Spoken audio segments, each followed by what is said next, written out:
Oke, selamat siang Ibu pengajar praktik, Ibu fasilitator, dan juga rekan CGP se-Indonesia, secara khusus rekan CGP Fisika yang saya kasih.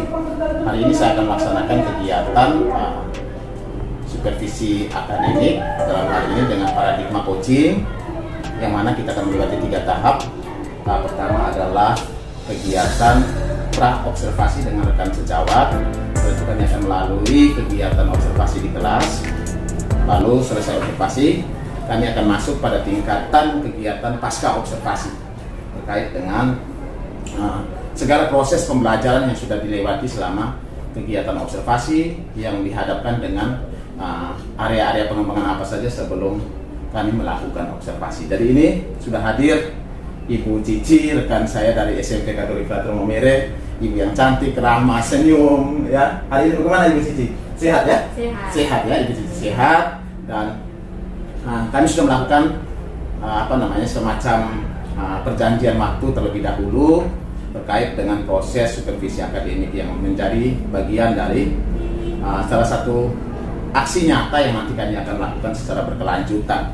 Nah, baik Ibu Cici ya, sudah siap untuk disupervisi ya hari ini. Baik, mungkin saya mau menggali lebih jauh ya terkait dengan mungkin sebentar kita berada di kelas, kira-kira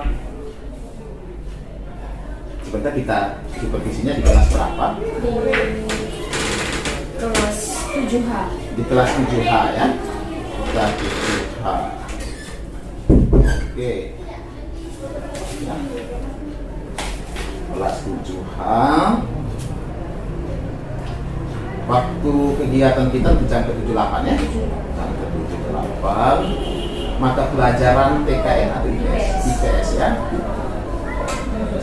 Baik.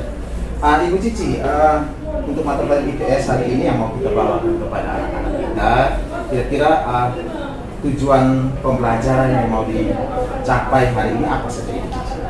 Oke, untuk tujuan pembelajaran secara umum di materi mitigasi bencana itu ada sekitar 6 tujuan pembelajaran, tetapi ini kami sudah membaginya dalam 2 kali pertemuan. Jadi nanti untuk pertemuan pertama kali ini itu hanya sampai di tujuan yang keempat, yaitu yang paling pertama itu peserta didik mengidentifikasi mengenai bencana alam apa saja yang terjadi di Indonesia melalui tayangan video. Kemudian setelah mereka mengidentifikasi, mereka menentukan atau mendeskripsikan apa yang dimaksud dengan bencana alam. Kemudian mereka mengklasifikasikan jenis-jenis bencana alam. Kemudian mereka mengidentifikasi juga faktor apa saja yang menjadi penyebab terjadinya bencana alam. Kemudian di 2 tujuan yang terakhir itu nanti mereka menganalisis mitigasi kebencanaan itu nanti di pertemuan berikutnya. Oh, pertemuan berikutnya. Ya.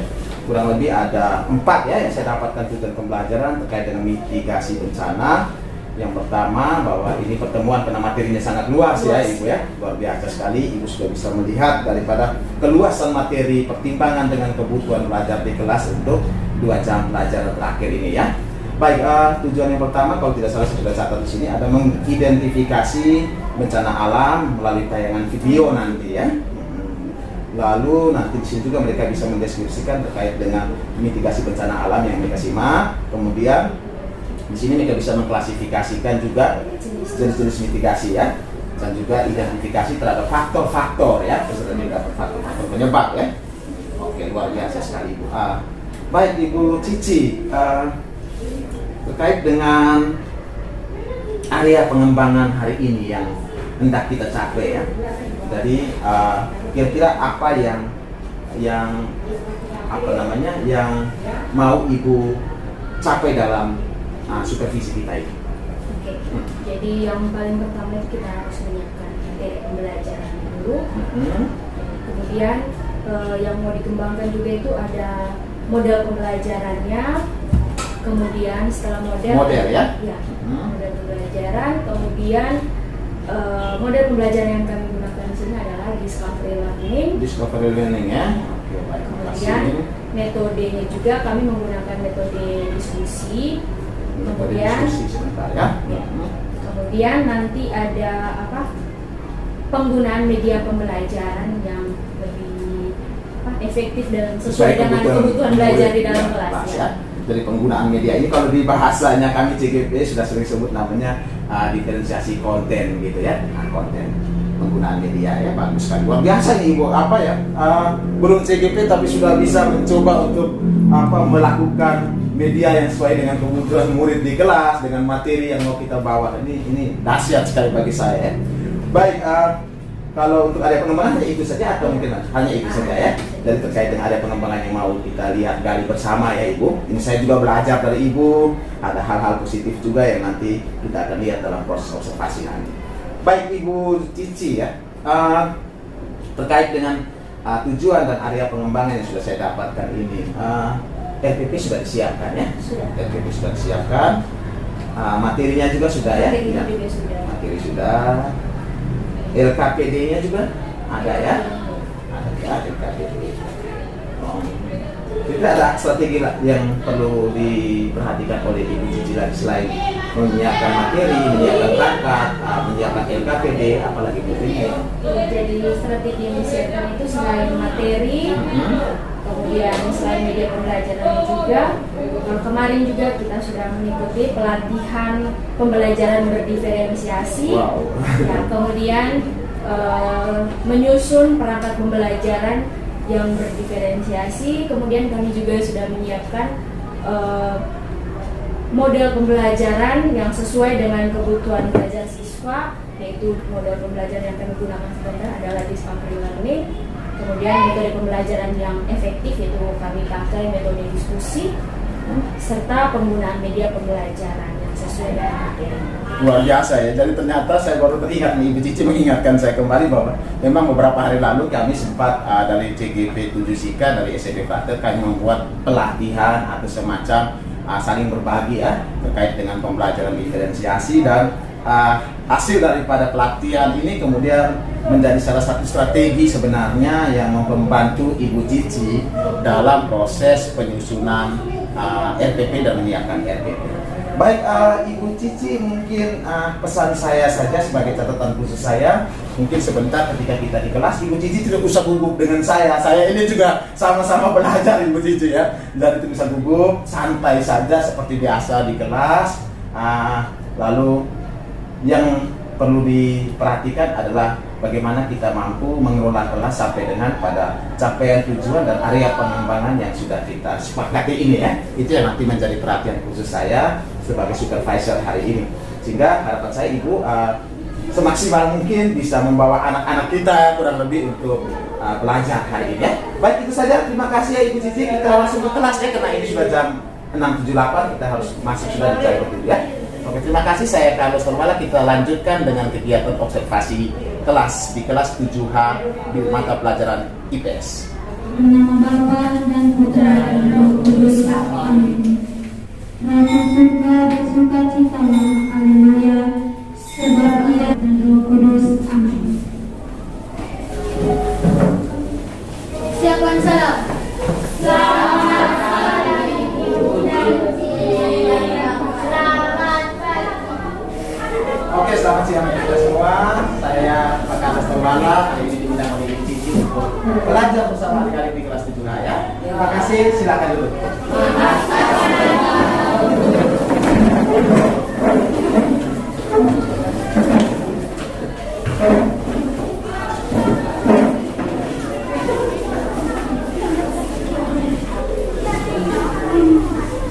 Oke, selamat siang semuanya.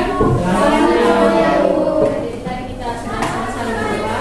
Terus sebelum kita masuk ke pelajaran, Ibu mau tanya dulu, hari ini siapa yang tidak masuk? Arman.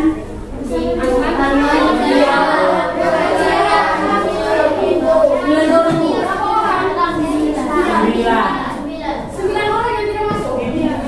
Amin dari semua. Tujuh coba. Oke, sekitar 7 orang yang tidak masuk. Mereka ini masih libur mungkin di rumah. Oke, baik. Jadi sebelum mulai pembelajaran kita siang hari ini, karena panas begini, ada baiknya kita membuat satu kesepakatan atau beberapa kesepakatan supaya pembelajaran kita bisa berjalan dengan baik dan lancar, supaya kalian juga tidak terlalu ribut kiri kanan, supaya ketenangan kelas itu tetap terjaga. Oke, ada beberapa kesepakatan kita. Yang pertama, kita tetap menjaga ketenangan kelas selama kegiatan pembelajaran berlangsung. Kemudian yang kedua, menjaga kebersihan kelas. Usahakan kertas-kertas kalian itu tidak boleh dibuang di bawah lantai kelas, sehingga nanti piket kelas sebentar itu tidak terlalu capek mengerjakannya. Silakan pilih kalian punya kertas-kertas yang ada di lantai.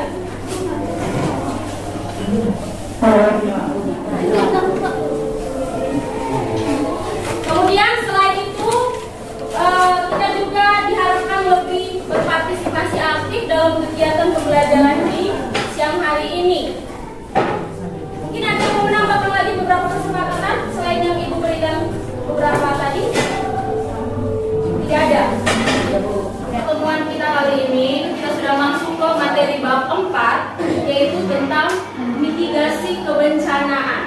Nah, sebelum masuk ke materi tentang mitigasi kebencanaan, Ibu mau tanya dulu, kira-kira siapa di sini yang suka berwisata?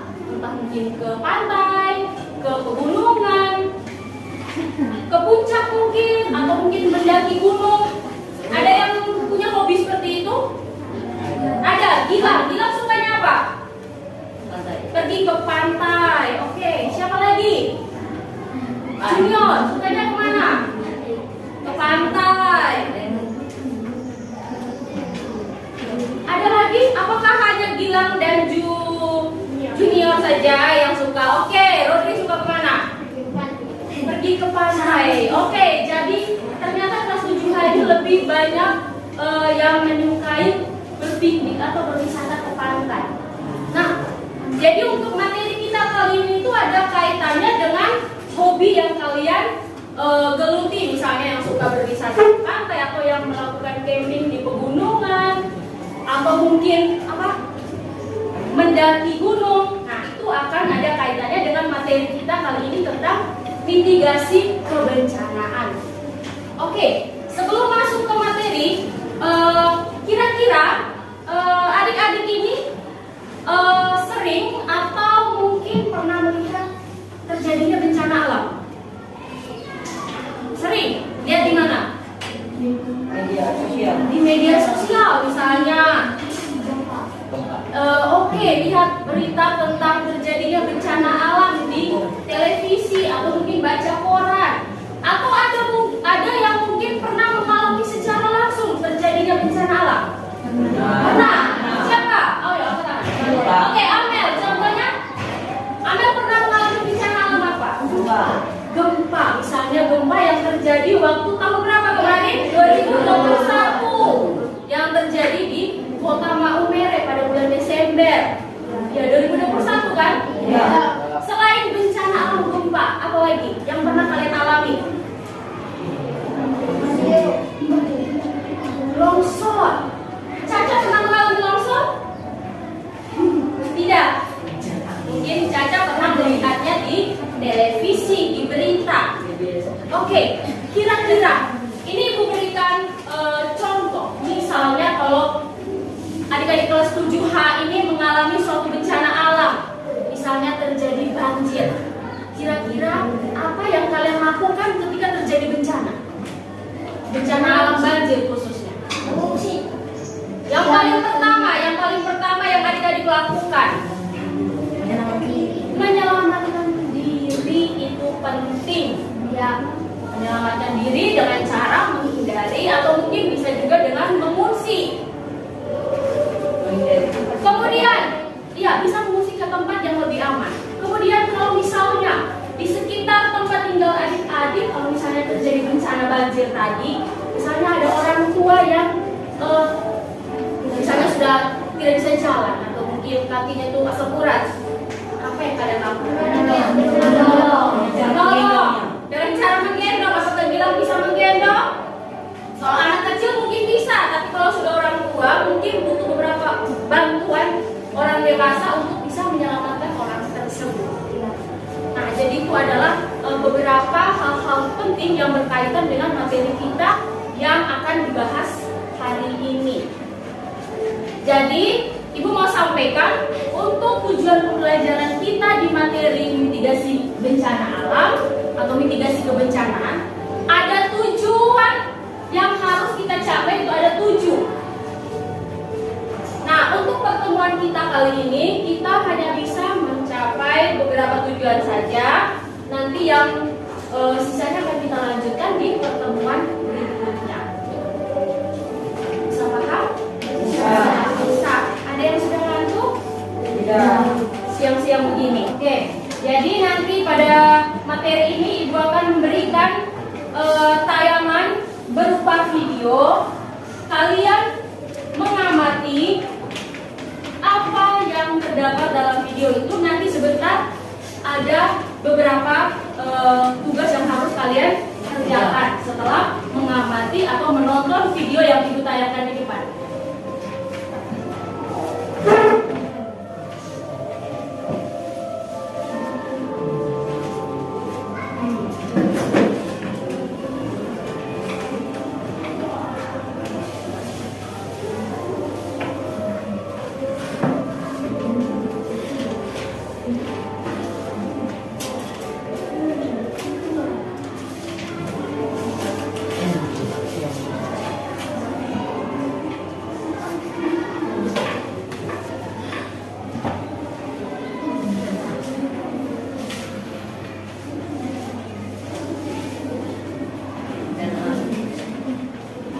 Videonya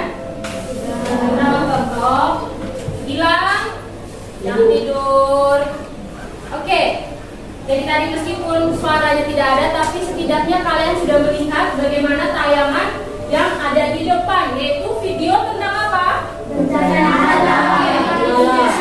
Video tentang beberapa bencana alam yang sering terjadi di Indonesia. Oke, karena LCD kita tidak mendukung untuk kali ini, Ibu bacakan.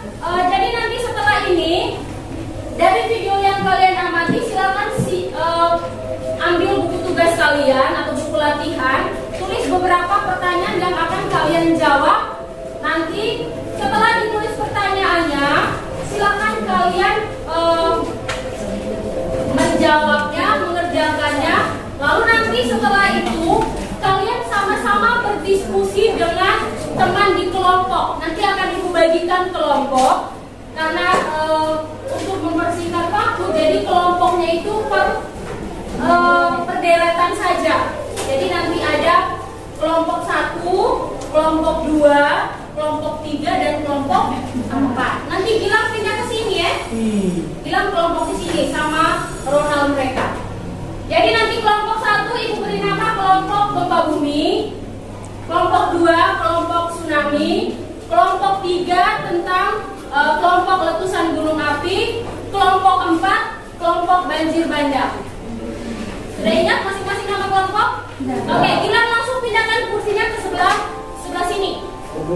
Oke, silakan ditulis pertanyaan yang pertama atau pertanyaan penuntun pertama.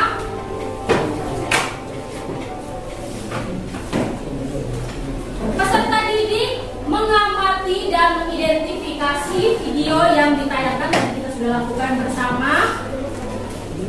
Yang kedua, setelah kalian mengamati tadi, kalian menuliskan hasil identifikasi masalah yang terdapat pada video yang kalian amati.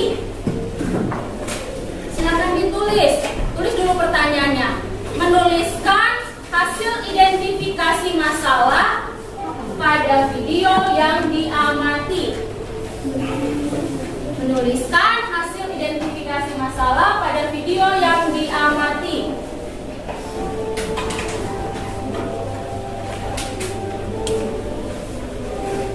Yang berikut,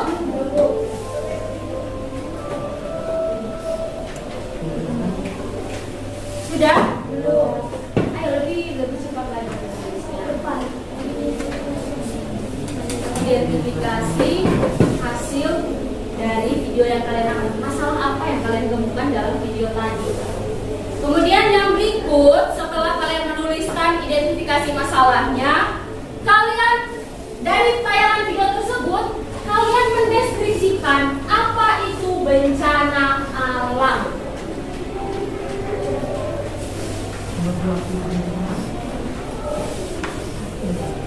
Apa itu bencana alam? Atau apa yang dimaksud dengan bencana alam? Oh, tadi saya sudah nonton ada bencana alam ini. Kira-kira bencana alam itu apa? Sudah? Kemudian yang terakhir itu kalian menentukan dan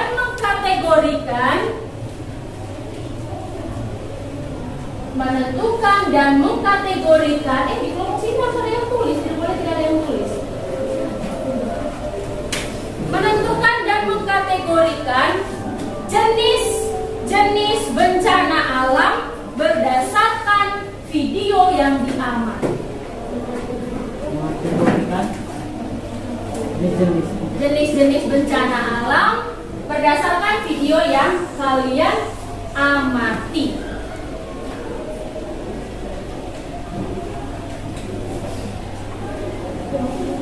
Sudah semua?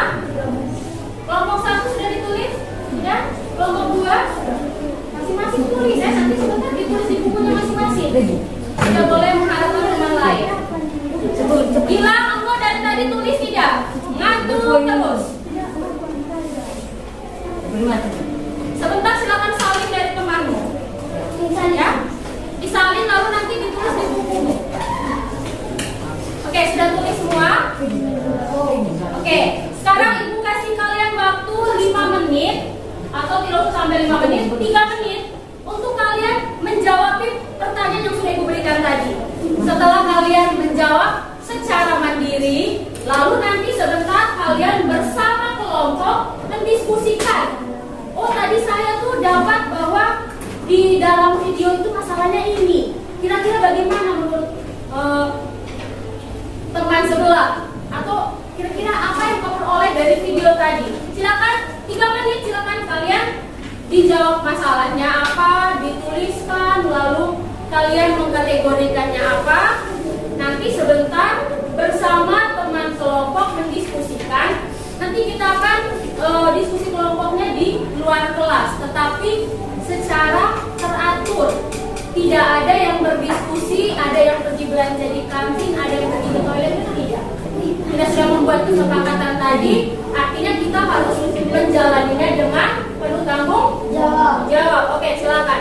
3 menit dari sekarang. Sekarang sudah pukul 12.33. Nanti di pukul 12.35 kita stop, lalu kita diskusi bersama di luar ruangan kelas. Pertanyaannya sekarang silakan. Kelompok pertama silakan keluar bersama teman kelompoknya. Kita semua diskusinya tidak usah jauh-jauh. Nanti sebentar agak susah untuk mencari kalian untuk masuk dalam kelas.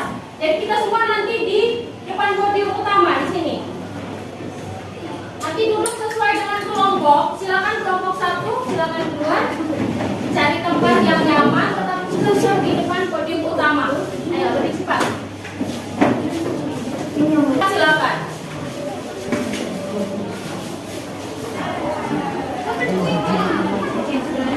Boleh gunakan HP untuk mencari materinya. Sumber lain juga boleh. Dari HP boleh. Ayo.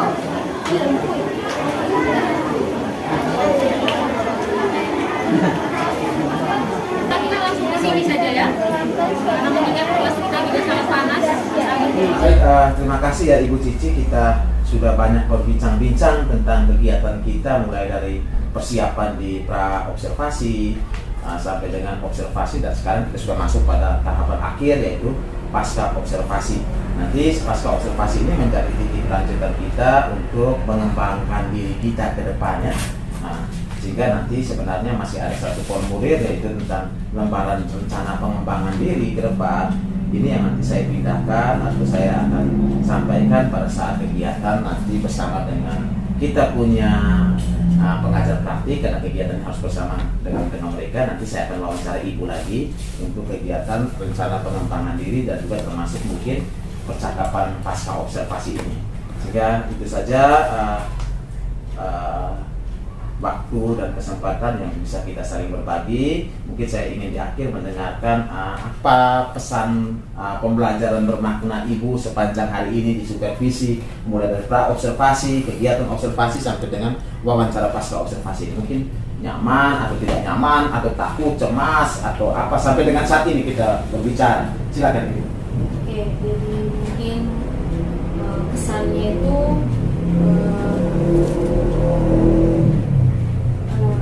bagus juga dilakukan supervisi seperti ini, karena untuk mengetahui sampai di mana kemampuan kami, kekurangan kami, sehingga di dalam kelas itu belajar dari supervisi hari ini kami tahu kekurangan kami itu di sini, entah itu dari diri kami, dari materi yang kami siapkan, model yang harus kami siapkan. Jadi banyak pembelajaran yang bisa kami peroleh dari kegiatan supervisi ini.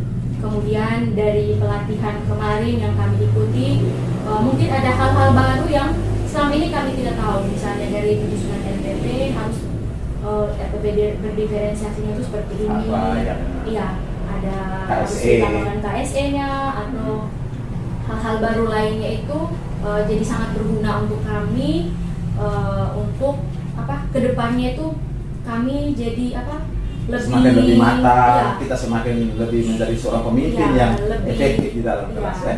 Jadi pengalaman yang sangat bagus. Kemudian kalau untuk perasaan itu mungkin yang pertama itu takut ya, awal-awal ya. Karena memang kita mengajar di depan, ada yang di belakang, kemudian melihat bagaimana itu, tetapi sebenarnya itu hal yang baik, ya itu juga demi perkembangan profesi kami sebagai seorang guru. Jadi untuk perasaan itu yang mungkin pertama itu adalah deg-degan, takut, tetapi di sisi lain kami juga setelah kegiatan supervisi, setelah lewati, rasa nyaman saja. Ya, lalu banyak hal baru yang kami dapatkan. Oke, baik, terima kasih ya. Jadi awal deg-degan tapi dalam proses sudah mulai nyaman ya, sampai dengan di akhir berjalan ini. Seperti kita sedang berdiskusi saja ya, tidak ada yang menggurui di sini ya. Luar biasa. Jadi itu Bapak Ibu, saudara-saudara sekalian, terima kasih. Saya sudah bersama Ibu Cici. Ibu Cici sudah melakukan semacam refleksi akhir dari pembelajaran supervisi paradigma coaching ini tentang mulai dari awal dengan perasaan takut secara pribadinya, tapi kemudian berada di kelas mulai pelan-pelan rasa nyaman sampai dengan terakhir pada bagian daripada sebenarnya juga bagian penting karena harus menyajikan hasil observasi ini. Ibu Cici tetap menikmati dengan senyum karena memang hal-hal ini Ibu Cici sendiri yang menemukan apa yang menjadi letak kekurangan, apa yang menjadi letak kelebihan. Mungkin dibantu oleh beberapa pertanyaan yang saya berikan. Jadi di sini tidak ada yang menggurui, tidak ada yang mengevaluasi kesalahan Ibu Cici, tapi kita memberdayakan rekan sejauh kita. Terima kasih banyak Ibu Cici, luar biasa terus berkolaborasi. Salam guru penggerak Indonesia.